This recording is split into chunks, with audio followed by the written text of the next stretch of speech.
پوچھ رہا ہوں سینے پر ہاتھ باندھنے کے بارے میں کوئی صحیح حدیث بتا دیجیے گا. سینے پر ہاتھ باندھنے کی صحیح حدیث کے متعلق آپ پوچھ رہے ہیں نا؟ جی جی جی. ہاں جی بالکل.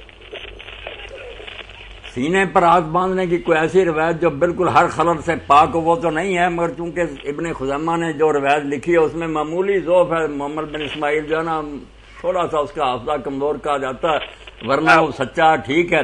اور دوسری طرف طاؤس کی بھی مرسل روایت موجود ہے صحیح سند سے.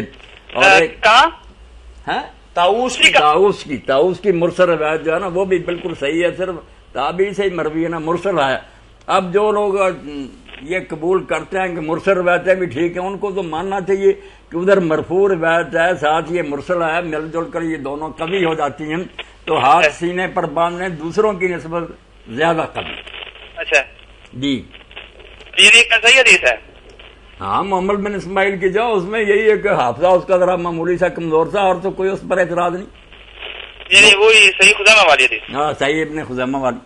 اچھا اور کوئی حدیث نہیں ہے؟ یہ طاؤس والی بھی ٹھیک ہے، طاؤس والی بھی جڑی مرسل روایت بالکل اس کے سارے راوی سے کہا یعنی مرسل حدیث ہے طاؤس والی. ہاں بالکل ٹھیک ہے. بہت شکریہ.